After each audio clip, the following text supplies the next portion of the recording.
आभ्यंतर प्रयत्न हो चुका था, अब बाह्य प्रयत्न की बारी। ठीक है, आभ्यंतर प्रयत्न में एक प्रश्न है, क्या है? समृद्ध और विपरीत, यही ना। समृद्ध और विपरीत केवल अवर्ण के संबंध में है। अवर्ण वो भी कैसा? ह्रस्व अवर्ण, दीर्घ और प्लुत नहीं। अब ये हमको जानना है कि राम धन सु ये हम प्रयोग कर सकते हैं या नहीं कर सकते हैं। ठीक है, राम धन सु ये क्या है? सुबंत है कि नहीं है? राम धन सु सुबंत है, क्योंकि राम के अंदर में सु है। ऐसा प्रयोग कर सकते हैं कि नहीं कर सकते हैं? तो कहते हैं नहीं कर सकते हैं। क्यों? क्योंकि यहाँ का जो अवर्ण है वो क्या है? अभी प्रक्रिया दशा में है। ठीक है, कब करेंगे? जब वो प्रयोग दशा में होगा। और प्रयोग दशा में कब होता है? सबसे अंतिम सूत्र है अ। ठीक है, जब इसमें सब सूत्र लग जाएंगे, रामः बन जाएगा, तब असूत्राय करेगा क्या? यहाँ पर विपरीत को समृद्ध कर देगा। ठीक है, मतलब राम धन सु जो है वो भी प्रक्रिया दशा में। हाँ, राम धन सु प्रक्रिया दशा में नहीं है, उसका जो अवर्ण है वो प्रक्रिया दशा में है। प्रक्रिया अर्थात बन रहा है अभी, तो वो हो जाएगा विपरीत। विपरीत प्रक्रिया दशायाम विपरीतमेव, और प्रयोग दशायाम तो समृद्ध। प्रयोग दशा में क्या होता है? समृद्ध रहता है, और प्रक्रिया दशा में क्या होता है? विपरीत ही रहता है। इतना बस केवल इसको याद रखना है कि कभी भी यदि हम प्रयोग करेंगे तो वहां का जो अकार रहेगा वो क्या रहेगा? समृद्ध रहेगा, और यदि प्रक्रिया बन रही है वहां पे जो अकार है वो क्या है? विपरीत है। आगे, बाह्य प्रयत्न कितने प्रकार के होते हैं? तो जो बाह्य प्रयत्न होता है वह कितने प्रकार का होता है? 11 प्रकार का। बाह्य प्रयत्नस्तु एकादशधा। अच्छा, बाह्य प्रयत्न की उपयोगिता क्या है? कुछ उसको उपयोगिता होगी तभी ना बना रहे हैं, क्योंकि यहाँ पे तुल्या से प्रयत्नम सवर्णम कहता है क्या? तालवाद स्थान एवं आभ्यंतर प्रयत्न जिसका जिससे तुल्य हो उसकी क्या होती है? परस्पर सवर्ण संज्ञा होती है। बाह्य प्रयत्न का तो बात ही नहीं है। तो कहते हैं नीचे टीका में कहते हैं बाह्य सिद्धांत कौमुदी में लिखा, यहाँ पर भी कुछ लिखा होगा। बाह्य प्रयत्न बाह्य प्रयत्न यद्यपि सवर्ण संज्ञायाम अनुपयुक्तः तथापि अंतरतम परीक्षायाम उपयोक्ष्यन्ते इति बोध्यम। ठीक है ना, वहां पर कुछ और लिखा होगा। अर्थात क्या होता है? बाह्य प्रयत्न यद्यपि जब हम सवर्ण संज्ञा करने जाएंगे वहां पे अनुपयुक्त है, लेकिन जहाँ पे तालवादी स्थान और आभ्यंतर प्रयत्न नहीं मिलते हैं वहां पर बाह्य प्रयत्न मिलाया जाता है। ये हल संधि में पता चलेगा। ठीक है ना, हल संधि में इसका काम आएगा। अभी के लिए हम लोग जान लेते हैं कि सवर्ण का कौन सा बाह्य प्रयत्न होता है। तो बाह्य प्रयत्न कौन कौन से हैं? विवारः, संवारः, श्वासम, ये स है। श्वासो, नादो, नादो, घोषो,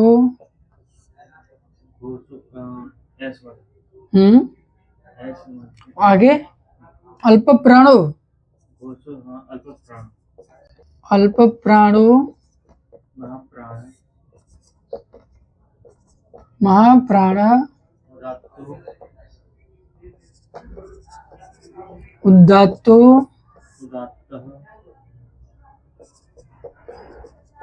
अनुदात्तो। ये तो 10 ही हुआ।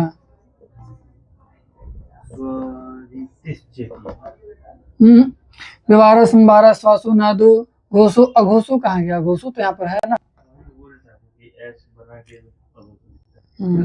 यहाँ पे अघोषो। ठीक है ना, और ये 7 है। हाँ, 8, 9, 10 और 11। ठीक है, विवार है, संवार है, श्वास है, नाद है, घोष, अघोष, अल्पप्राण, महाप्राण, उद्दात, अनुदात, स्वरित। ठीक है, इसमें उद्दात, अनुदात, स्वरित को हम छाट देते हैं। क्यों? क्योंकि उद्दात, अनुदात, स्वरित पहले ही बता दिया गया है कि प्रत्येक अच कितने प्रकार के होते हैं। सबसे पहले ह्रस्व, दीर्घ प्लुत के भेद से 3 प्रकार के होते हैं, और वही उदात्त अनुदात्त त्वरित के भेद से फिर 3 प्रकार के हो जाते हैं। तो अचों का जो होता है बाह्य प्रयत्न क्या होता है? उदात्त अनुदात्त स्वरित होता है। अच का बाह्य प्रयत्न क्या होता है? उदात्त अनुदात्त स्वरित। कोई पूछे अच का बाह्य प्रयत्न क्या होता है तो क्या बताएंगे? उदात्त अनुदात्त और स्वरित। अब बचा क्या? उदात्त अनुदात्त स्वरित को छोड़ करके जितने भी बचे, जैसे विवार, संवार, श्वास, नाद, घोष, अघोष, अल्प प्राण, महाप्राण, ठीक है ना, यही 8। अब देख लेते हैं कि किन वर्णों का ये महाप्राण होते हैं, ये बाह्य प्रयत्न होते हैं। इसमें भी अल्प प्राण और महाप्राण ये अलग कैटेगरी है, ठीक है ना। 3 भाग में बांटा गया है। सबसे पहले क्या है, जैसे यहाँ पर खरो विवारः, विवारः श्वास, खरा विवारः श्वासो अघोषश्च है ना, श्वासः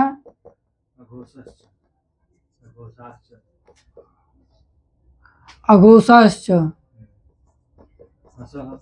बस बस ठीक है। सबसे पहले इन तीनों को, एक ये खर, ये श्वास और ये अघोष, ठीक है ना। विवार, श्वास, अघोष, विवार, श्वास और अघोष, इसको एक कैटेगरी में रखा गया है, विवार, श्वास और अघोष को। दूसरे में हसः, संवारः, नादः, घोषाश्च, ठीक है ना। दूसरे में क्या किया गया है? संवार, नाद और घोष को रखा गया है। अब ये हो गया एक कैटेगरी, ठीक है ना। दूसरा में क्या है? महाप्राण है, ठीक है, और अल्प प्राण है, ठीक है ना।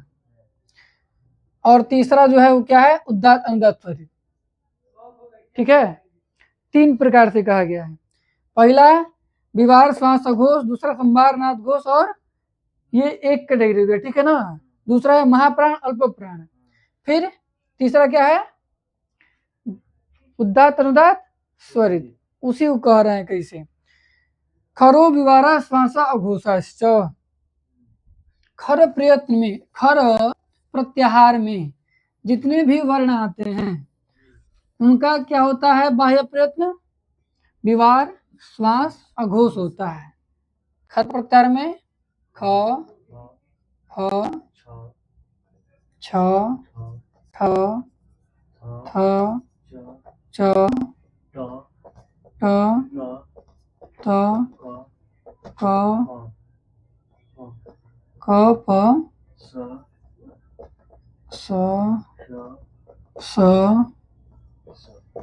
स, ठीक है ना। खर प्रत्याहार में ख, फ, छ, ठ, थ, च, ट, त, क, प, स, और ह बचा है, ह का नहीं कर रहे हैं, ठीक है ना। इनका क्या होता है? बाह्य प्रयत्न क्या होता है? विवार, श्वास, अघोष, ठीक है ना। विवार,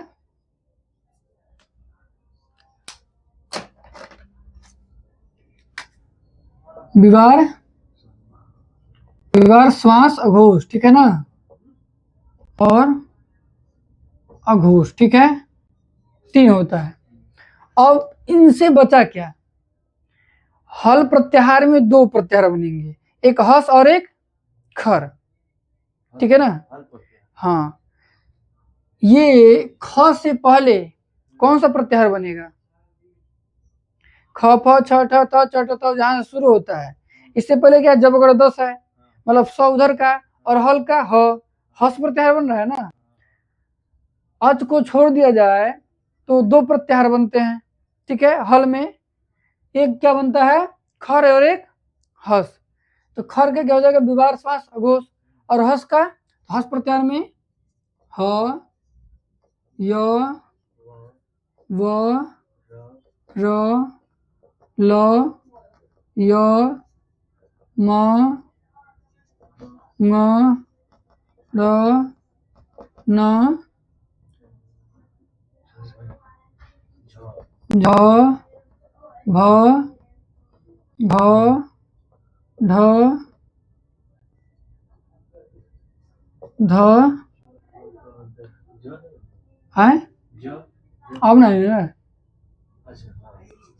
ज ब ग ड द। ठीक है ना। देखिए ह य व र ल य म ङ र न झ भ घ ढ ध ज ब ग ड द ख फ छ ठ थ च ट त क प स स स। यही ना आता है। ह यहाँ क्यों लिखे, नहीं लिखे क्योंकि ह यहाँ पर ले लिया गया। ठीक है ना। इनका क्या होता है, संबार नाद घोष, संबार नाद और घोष। ठीक है, दो प्रत्याहार बने हैं। अब इनसे अतिरिक्त कोई वर्ण छूटा है क से लेकर ग तक? संयुक्ताक्षर छोड़ दिया जाता है, संयुक्ताक्षर का ग्रहण नहीं होता है क्योंकि इन्हीं से मिलके बनते हैं। ठीक है, कौन सा छूटा है? त्र संयुक्ताक्षर है, ग संयुक्ताक्षर है, स्रत संयुक्ताक्षर है और छ। इन चारों को छोड़कर कोई वर्ण छूटा है? अच को छोड़ करके, क्योंकि अच का तो क्या होता है, उदात्त अनुदात्त स्वरित होता है, उसको इसमें नहीं लेके आना है। ठीक है, तो इनका क्या हो जाएगा, विवर्ण श्वास अघोष और इनका संबार नाद घोष। ठीक है ना, इतना समझ में आ गया। अब महाप्राण अल्प प्राण में आते हैं। इन्हीं में महाप्राण अल्प प्राण भी होता है। महाप्राण अल्प प्राण के कहते हैं, वर्ग सबको पता है, वर्ग 5 होते हैं, कवर्ग, चवर्ग, टवर्ग, तवर्ग, पवर्ग। ठीक है ना। कवर्ग से क्या होता है, क ख ग घ ङ, चवर्ग से च छ ज झ ञ, टवर्ग से त थ द ध लिखे देते हैं।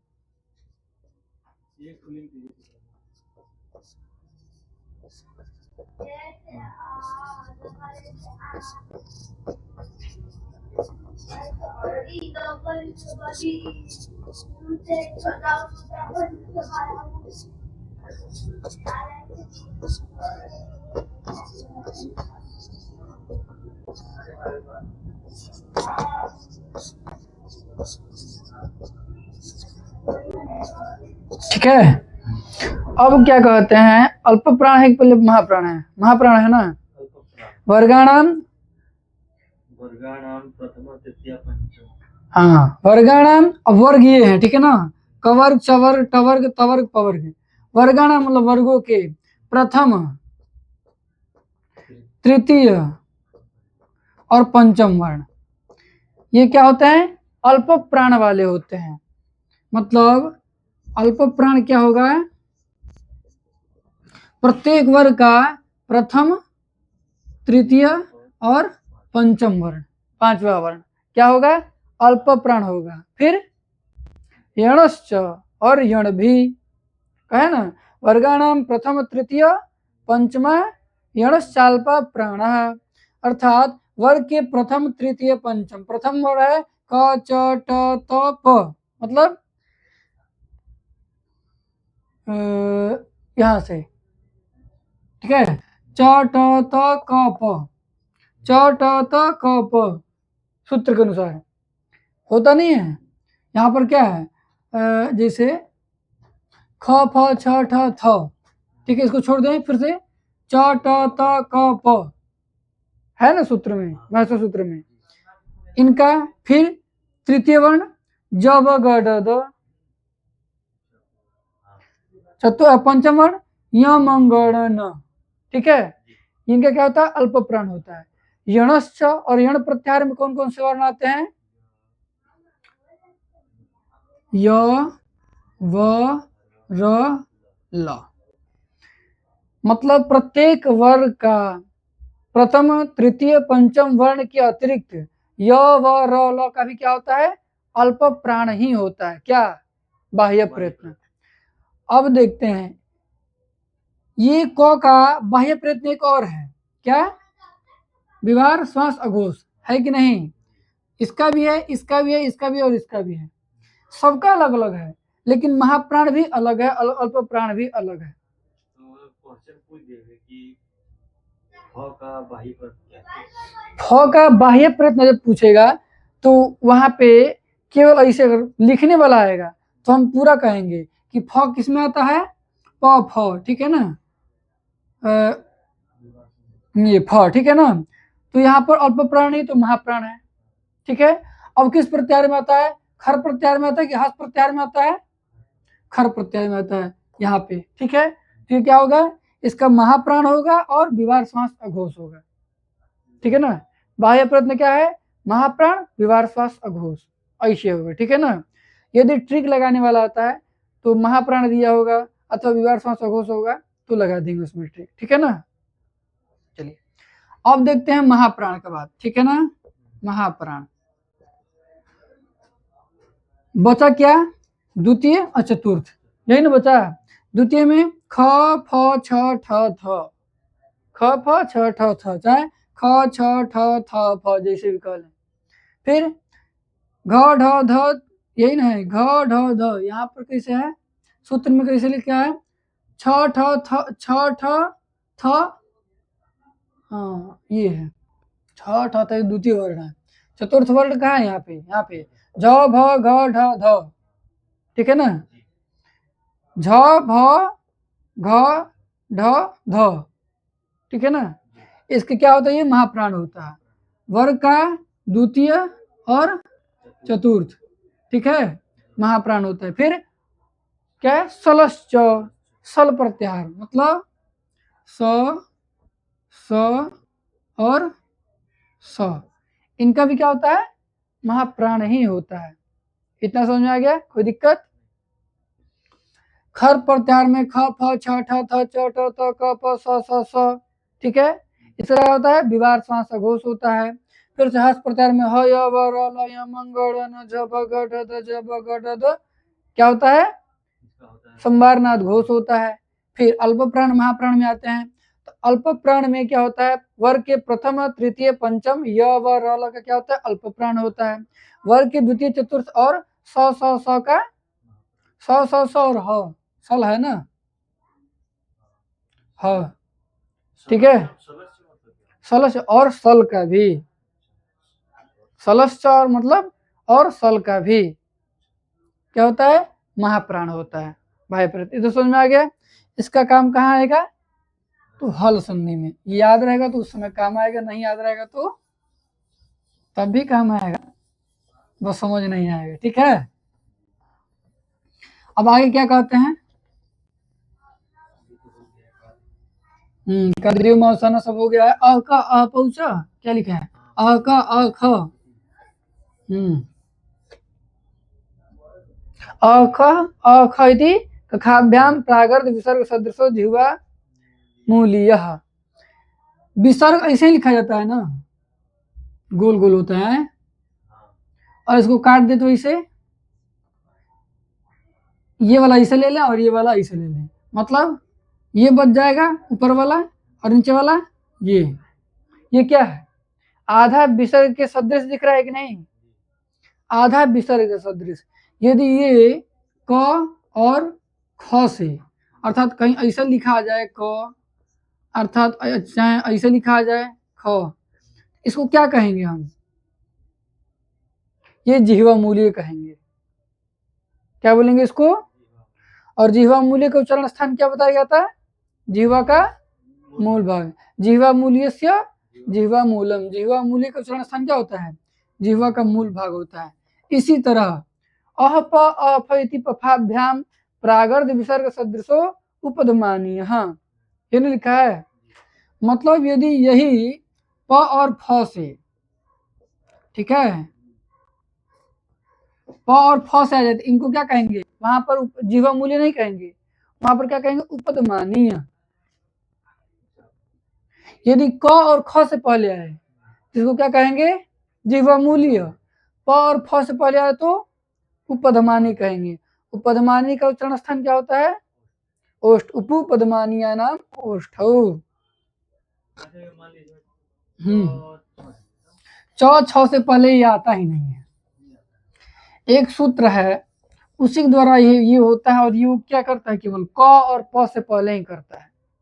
सिर्फ अगर मान लीजिए क्वेश्चन में बनेगा सिर्फ क और प से बनेगा। प से पहले ऐसा होता ही नहीं तो कहाँ आएगा, ठीक है ना। अब आता है क्या? अंग इत्यचा प्रानुस्वार विसर्ग, अंग और गांव में वैसे बता दिया जाता है कि इसको क्या कहते हैं, अ के ऊपर जो एक बिंदु दिखता है उसको क्या कहते हैं, अनुस्वार, और अ के बाद जो विसर्ग दिखता है उसको क्या कहते हैं, जो दो बिंदु दिखते हैं उसको क्या कहते हैं, विसर्ग कहते हैं। ये गांव में बता दिया गया है, लेकिन व्याकरण में एक संस्कार के लिए बता रहे हैं कि किसी भी अच के ऊपर यदि जो बिंदु दिखाई देता है, जैसे यहाँ पे अब कहते हैं ये किसी अच के ऊपर तो है नहीं, ये क्या हल के ऊपर है, तो नहीं, इसमें सबसे पहले क्या है, क है आधा प्लस अ है और अ के ऊपर बिंदी है, जैसे हम कहते हैं किम, इसमें भी क्या है, सबसे पहले क है फिर ई उस पर बिंदी है, क इम किम, ठीक है ना। इसको क्या कहते हैं, अनुस्वार, इसका ना क्या नाम है, अनुस्वार। और यदि